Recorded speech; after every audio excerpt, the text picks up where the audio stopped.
नमस्ते, हीअ आकाशवाणी आहे। हाणे ताईं ममता खूबचंदानीअ खां देश ऐं विदेश जा समाचार ॿुधंदा। सभ खां पहिरियों मुख्य समाचार। प्रधानमंत्री नरेंद्र मोदीअ शेवा तीर्थ में प्रगति मंच जी बैठक में आमदरफ़्त ऐं बुनियादी ढांचे जे योजनाउनि वास्ते गॾियल तरक़ी करण ते ज़ोर भरियो। गृह मंत्री अमित शाह चयो आहे त हर खिते में अॻवानी करण लाइ भारत खे पंहिंजी अंदरूनी सलामती वाधू मज़बूत करणी पवंदी। भारत ऐं चीन ॿिन्ही सरहदी खितनि ते शांती ऐं स्थिरता क़ाइमु करण लाइ राजपो ॾेखारियो। ईद ए मिलाद उन नबी ऐं ओणम जे मौक़े ते प्रधानमंत्री नरेंद्र मोदीअ मुल्कवासियुनि खे खीरियूं ॾिनियूं। ऐं भारतीय एथलेटिक्स सीरीज में खेॾारियुनि जी शानदार नुमाइश। हाणे समाचार तफ़सीलवार ॿुधंदा। प्रधानमंत्री नरेंद्र मोदीअ शेवा तीर्थ में प्रगति मंच जी 53 बैठक जी सदारत कई।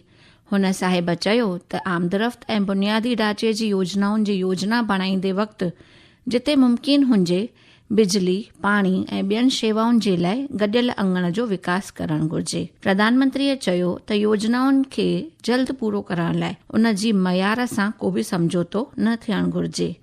हुन साहिब जदीद टेक्नोलॉजी, बहितरीन निगेबानी ऐं मरकज़ी राज्य जे विच में मज़बूत हम आंगीअ ते ज़ोर ॾिनो। बैठक में राज्यनि सां लाॻापियल रेलवे, रोड रस्ता ऐं बिजली खिते जी 6 ख़ासि योजनाउनि जो जाइज़ो वरितो वियो, जिन जी कुल लागत 30,000 करोड़ रुपयनि खां वधीक आहे। प्रधानमंत्रीअ जरई खिते ऐं डिजिटल डेटा प्लेटफॉर्म एग्रीस्टेक में आर्टिफिशियल इंटेलिजेंस ऐं डिजिटल टेक्नोलॉजी जे बहितरीन इस्तेमाल जी ॻाल्हि जो जिक्र कयो त जीअं कुर्मियुनि खे बहितरीन शेवाऊं मिली सघनि। वधीक अहवाल।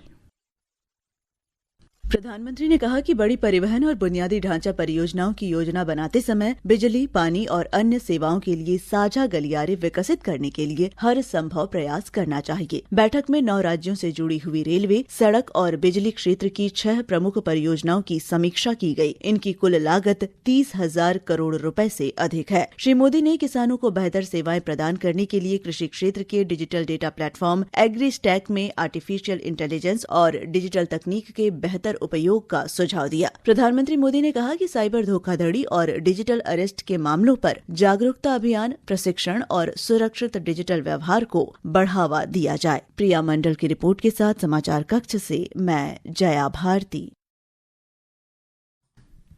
गृह मंत्री अमित शाह चयो त हर खिते में अॻवानी करण लाइ भारत खे पंहिंजी अंदरूनी सलामती मज़बूत करणी पवंदी। नई दिल्लीअ में राष्ट्रीय सलामती रिथाबंदी सम्मेलन जे पुॼाणी इजलास खे ख़िताब कंदे हुन साहिब चयो त 2047 ताईं विकसित भारत जे मक़सद खे हासिल करण लाइ अंदरूनी सलामती तमामु ज़रूरी आहे। गृह मंत्रीअ चयो ईंदड़ 1 साल में 3 नवां ॾोहारी कानून मुकमल तौर ते लागू करण जो मक़सदु आहे। वधीक अहवाल। गृह मंत्री अमित शाह ने कहा है कि हर क्षेत्र में नेतृत्व करने के लिए भारत को आंतरिक सुरक्षा और मजबूत करनी होगी। उन्होंने बताया कि मादक पदार्थ, नक्सलवाद और पूर्वोत्तर की सुरक्षा चुनौतियों पर सरकार ने प्रभावी कार्रवाई की है। उन्होंने कहा कि अगले 15 से 20 वर्षों की संभावित चुनौतियों की पहचान कर उन्हें समय रहते रोकने की रणनीति बनाई जानी चाहिए। गृह मंत्री ने राज्यों से नशे के खिलाफ अभियान तेज करने और सुरक्षा के क्षेत्र में आर्टिफिशियल इंटेलिजेंस के इस्तेमाल पर बल देते हुए कहा कि सरकार का लक्ष्य सुरक्षित, घुसपैठ मुक्त और नशा मुक्त भारत बनाना है। अनुपम की रिपोर्ट के साथ समाचार कक्ष से अर्जुन शर्मा। भारत ऐं चीन जे सरहदी खितनि में शांती ऐं स्थिरता बणाए रखण अहमियत ज़ोर ॾिनो वियो। ॿिन्ही मुल्कनि चयो आहे त इन सां ॿितरफ़ी रिश्तनि जे विकास, तरक़ीअ खे ओॼ मिलंदी। राष्ट्रीय सुरक्षा सलाहकार अजित डोभाल ऐं चीन जे परॾेही मंत्री वांग ची काल्ह भारत चीन सरहद मुद्दे ते ख़ासि एवजियुनि सां गॾु 25 दौर जी ॻाल्हि ॿोल्हि कई। अचो त ॿुधूं। राष्ट्रीय सुरक्षा सलाहकार अजीत डोभाल और चीन के विदेश मंत्री वांग यी ने कल पेइचिंग में भारत चीन सीमा मुद्दे पर विशेष प्रतिनिधियों की 25वीं दौर की वार्ता की सह अध्यक्षता की। विदेश मंत्रालय ने बताया कि दोनों देशों के बीच सीमा विवाद पर विस्तार से चर्चा हुई। दोनों देशों ने अक्टूबर 2024 में कजान और पिछले साल अगस्त में तियाजिन में बनी सहमति को लागू करने में हुई प्रगति पर संतोष व्यक्त किया। दोनों पक्षों ने कैलाश मानसरोवर यात्रा और 3 निर्धारित सीमा व्यापार मार्गों से सीमा व्यापार समेत लोगों के बीच संपर्क बढ़ाने का भी स्वागत किया। सुपर्णा की रिपोर्ट के साथ समाचार कक्ष से मैं विकास नापा। हे समाचार तव्हां आकाशवाणी तां ॿुधी रहिया आहियो। वधीक समाचारनि जी तफ़सील जे लाइ तव्हां असांजी वेबसाइट news.on.air.gov.in खे फॉलो करे सघो था ऐं ही समाचार तव्हां असांजी YouTube channel air news Gujarat ते बि ॿुधी सघो था। पैगंबर हज़रत मुहम्मद जो जनमॾींहुं ईद मिलाद उन नबी अॼु मुल्क जे मुख़्तलिफ़ मांगनि में मज़हबी श्रद्धा ऐं उत्साह सां मल्हायो पियो वञे। इन सिलसिले में अॼु पैगंबर मुहम्मद जे जीवन ऐं सिख्याउनि ते मिलाद महफ़िल ऐं सीरत सम्मेलन मुंतज़िम थींदा। प्रधानमंत्री नरेंद्र मोदीअ ईद मिलाद ऐं उन नबी जे मौके ते सभिनी नागरिकनि खे खीरियूं ॾिनियूं आहिनि। सोशल मीडिया पोस्ट में श्री मोदीअ उमेद ज़ाहिर कई त इहो मौक़ो दुनिया भर में एकता ऐं ख़ुशीअ खे ओॼ ॾींदो। श्री मोदीअ कामना कई आहे त दया ऐं समाज जे लाइ सहकार जी भावना हमेशा मुल्क वासियुनि खे प्रेरित कंदी रहंदी। गोवा जे परनेम में आयल पत्रा देवी शहीद स्मारक में अॼु हिफ़ाज़ती मंत्री राजनाथ सिंह रहनुमाई कंदो। इहो स्मारक गोवा जे मुक्ति संग्राम में कुर्बानी ॾियण वारनि आज़ादी जे जंगी जोधनि जी यादि ऐं उन्हनि जे सहकार खे समर्पित आहे। ई श्रम पोर्टल जी शुभ शुरूआत 5 साल मुकमल थिया। इहो भारत जे गैर मंजम कार्य दस्ते जी लाइ सामाजिक सलामती खे मजबूत करण जी दिस में अहमियत भरियल हासिलात आहे। पोरियत ऐं रोज़गार वज़रात 2021 में इन पोर्टल खे शुरू कयो हो। ई श्रम पोर्टल ते 31 करोड़ 99 लख खां वधीक रजिस्ट्रेशन थी चुकिया आहिनि। इन सां गॾु ई ई श्रम में फेज विर्छ पोर्टेबिलिटी ऐं सचाईअ ते आधारित नीति निर्माण में सुधारा कया विया आहिनि।